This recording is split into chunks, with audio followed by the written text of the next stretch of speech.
well, a present in the mail. Yes, thank you, Mr. Postman. Oh, how exciting. Stinky, I've got a parcel, dear. Come and see what I've got. Yes, well, I think I'd better start unwrapping it. Oh, it's the Poppets. Hello, my little Poppets, mums and dads, and welcome back to story time once again. Well, I was just calling Stinky over because the postman has just left me a wonderful Christmas parcel. Yes, all the brightly coloured Christmas wrap here. But I'll tell you what, my dear Poppets, there's something a little bit strange about this parcel because it keeps moving. I wonder what on earth is inside. Should I have a look? What's that? I should. All right, well, I think I'll unwrap a bit here. Yes, oh, what can I see? I can see something. Oh, what's there? Let me have a look. Oh, I can see something grey and furry.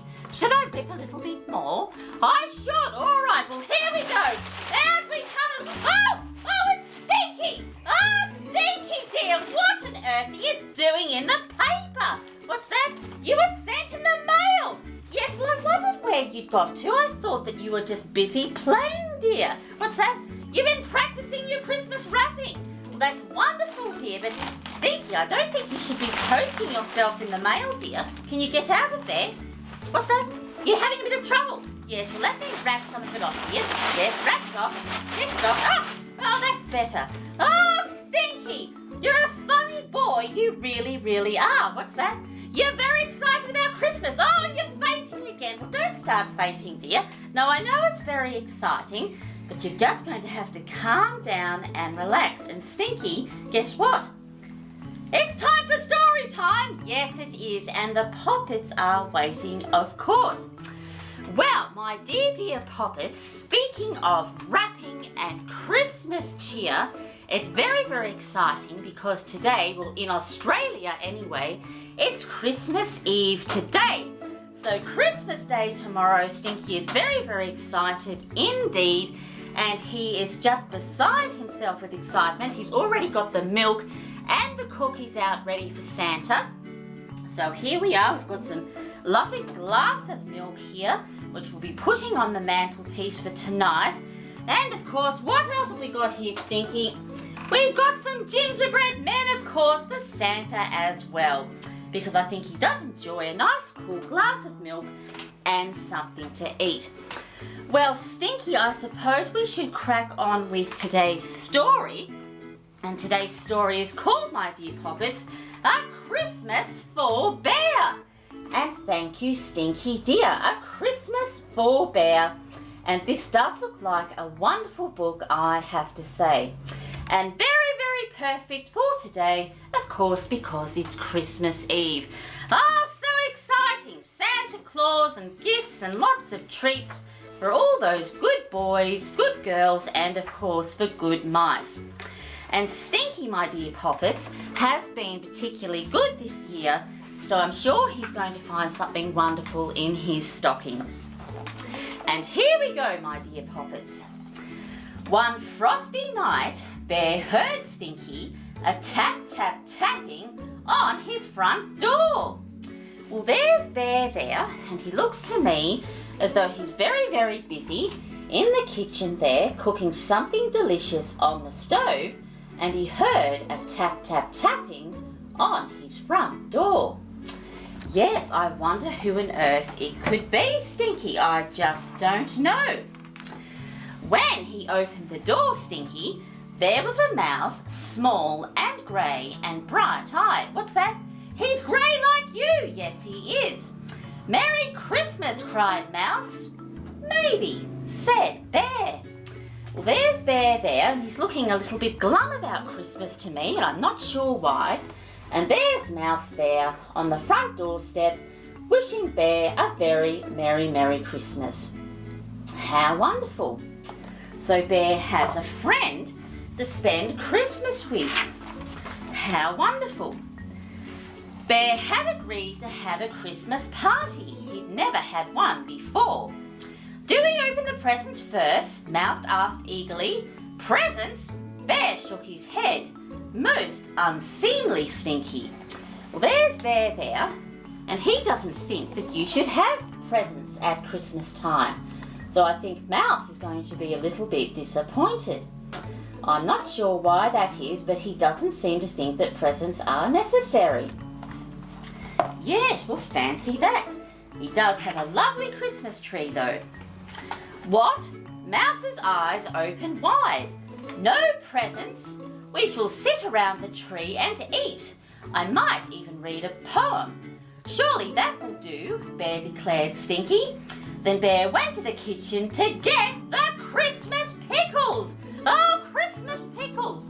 Well, I've never heard of Christmas pickles, but that's what Bear does at Christmas time.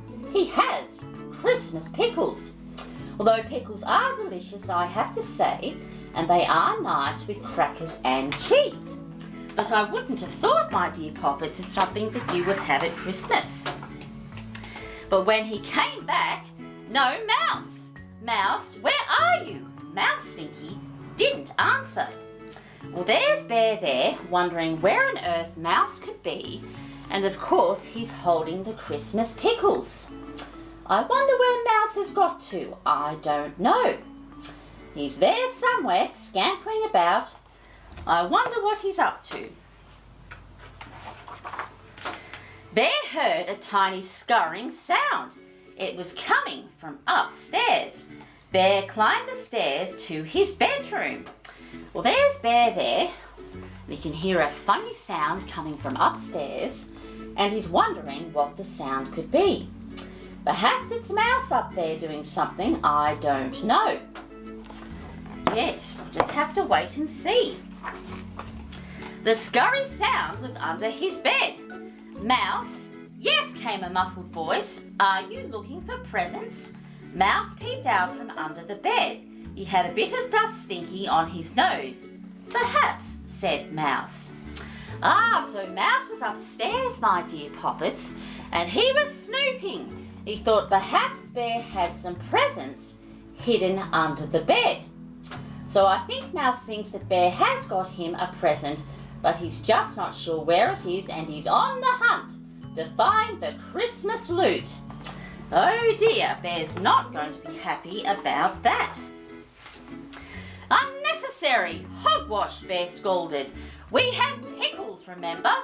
Oh, said Mouse. And Mouse trudged behind Bear back to the living room, Stinky.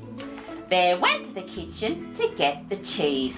Yes, because cheese, as you know, works very well with pickles. And of course a cracker or two. Well, there's no sign of any presents upstairs, so perhaps Mouse won't be receiving any presents from Bear. I just don't know. Well, I hope he gets something, even if it's a tiny bit of cheese. But when he got back to the living room, no Mouse. Mouse, you're looking for a present again, aren't you? Maybe, came a tiny voice. It was out in the hall. Bear opened the cupboard door, Stinky. Well, there's Bear there, and he's wondering where on earth Mouse has got to now. And I have to say, my dear Poppets, Bear is looking rather cross there, sitting in his chair with his Christmas pickles. He just doesn't see what all the fuss is about. Oh dear, yes, he's looking very, very cross indeed. There was Mouse, small and grey and guilty-eyed. Not even one tiny present, squeaked Mouse. The pickles are from France, declared Bear. But surely, said Mouse. And furthermore, continued Bear, I shall be reading a long and very difficult poem, Stinky. Well, there's Bear there. He's saying enough of this, Mouse. Stop looking for Christmas gifts because we have our Christmas pickles. And, of course, the Christmas poem. Yes, well, I'm not sure that's going to satisfy Mouse. I have a suspicion that he might keep looking for those Christmas gifts. Then Bear headed back to the kitchen to get the biscuits. But before he got there, he quietly turned and tiptoed back to the living room. No Mouse, of course, Stinky. Mouse! Bellowed Bear. Well, there's Bear there. He's quite cross now. Very, very cross. Because Mouse just won't give up. He's getting fed up, this Bear. he wants Mouse to stop looking for the Christmas gifts. And I have to say, my dear Poppets, Stinky was snooping, looking around the house trying to find some Christmas presents, but he didn't find any, Stinky, did you? No, you did not. You have to wait, dear, for Christmas morning. Mouse scampered out from behind the tree, the tinsel dangling from one ear. Pickles and poems, bellowed Bear. That is the Christmas spirit. Oh, indeed, sighed Mouse. Well, there's Mouse there, and I have to say, my dear Poppets, I do feel a little bit sorry for Mouse. And his ears are drooping, and even his tail looks rather sad and miserable, because he really would like to have a Christmas gift, even if it's just one. Mouse sat in front of the crackling fire. Bear served them pickles and cheese and biscuits and tea, smelling of cinnamon and oranges. Bear nibbled and sipped. Mouse did too. But his tail was sad. Oh, his tail was sad. Bear cleared his throat. Mouse Stinky looked up.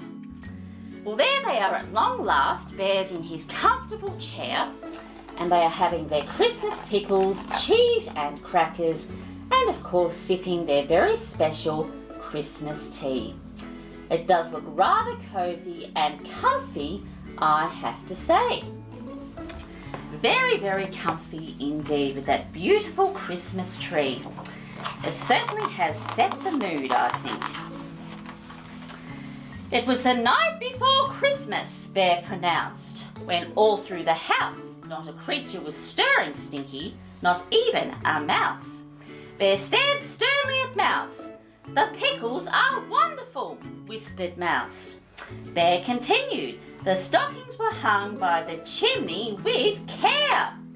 Well, there's Bear there, and of course he is proudly reading his Christmas poem. Reading it to Mouse, of course. How wonderful, a Christmas poem. Yes, well, that'll certainly set the mood, the Christmas spirit. Bear paused and glanced over at Mouse. Mouse took a mournful bite of his pickle. Oh dear. The stockings were hung by the chimney with care, Bear repeated more loudly. Yes, look at that. Oh, he's looking rather cross, I have to say. Not impressed at all. And there's Bear sitting on his chair as he continues to read his Christmas poem to Mouse. Oh dear. I wonder what's going to happen. The stockings!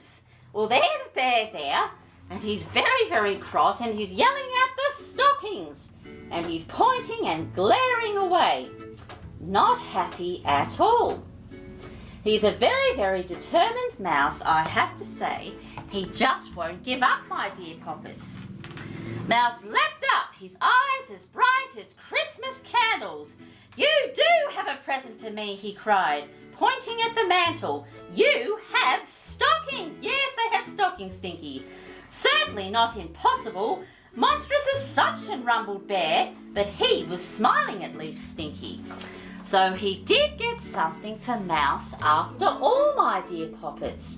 And there's 2 stockings there hanging up on the mantel. Oh, he's got a soft spot for Mouse, I have to say. He's a kind bear indeed. How wonderful, he did not forget Mouse. Mouse scrambled into his stocking and popped back out with a package wrapped in sparkly red paper. Bear looked on eagerly as Mouse tore off the wrapping. It is the best present ever, Bear announced proudly, even if it's not a pickle. Inside was a shiny silver telescope, Stinky. Well, what a lucky mouse, my dear Poppets. Bear has given him a shiny silver telescope. What a wonderful Christmas gift. Oh, such a lucky mouse. And he's going to have lots of fun using that at night. Bear hurried Mouse out into the crisp winter night. Mouse pointed the telescope towards the glowing moon. Most wonderful, Mouse said softly. Oh, thank you, Bear. What's that, Stinky? He's a lucky mouse. Yes, he is a lucky mouse. A very lucky mouse indeed. And there he is with Bear, as proud as can be, with his lovely new Christmas gift, the silver telescope, looking out at the stars up in the sky. How wonderful! Oh, so exciting! What a lucky, lucky mouse. Yes, indeed. Bear smiled, then looked at Mouse. Well, what? Mouse was busy studying the stars with his new telescope. Mouse, you didn't forget, did you? Bear looked most stricken. Pickles and poems, said Mouse. Then he turned the telescope towards a nearby fir tree and present, Stinky! There, peeking out from the snowy branches, was a big red bow, my dear poppets. And there's Bear there and the big red bow tied around the tree. Look at that, and I have a suspicion, my dear poppets, there could be something underneath there for Bear. I think that Mouse has got Bear a gift also. Bear hurried over and pulled out a wooden sledge with shiny red runners. I've always wanted a sledge with shiny red runners, said Bear. Thank you, Mouse. You are welcome. Bear swallowed. You are an excellent companion, someone of whom I am most fond of, Stinky. You are my best friend too, said Mouse with a happy flick of his whiskers. Merry Christmas, Bear, and Merry Christmas, Stinky, said Mouse. How wonderful! Mouse and Bear have had a very, very Merry Christmas after all, and they both received a gift from one another. How special and how magical. I'm so happy for Bear and for Mouse. It's simply, simply wonderful. It really is. Then Mouse and Bear jumped on the sledge and swooped down the hill under the shining stars of Christmas. The end! And there they are on the very last page. Bear and Mouse, of course, having a wonderful time sliding all over the place in the snow. The end! And that was called A Christmas for Bear. An absolute delightful book, I have to say. And I did enjoy reading that one very, very much. Simply wonderful, Stinky. Christmas time, how exciting indeed. And we have waited for absolute weeks, haven't we? Yes, counting down the days till Christmas. Well, my dear, dear poppets, mums and dads, we have come to the end of story time. Whew, once again. But before we say goodbye, I'd like to take this opportunity to thank all the mums and dads and all the poppets out there who tune in for story time and watch it regularly. We do appreciate your support very, very much, and we hope that all the mums and dads and all the poppets out there, Stinky, have a very magical and wonderful Christmas. I hope that you have a very happy day with your precious poppets. Love your poppets, be kind to your poppets, and create some wonderful memories with your children, because they truly are the most precious gift of all and the most lasting. And on that note, my dear ones, love and best wishes, and until next time, bye!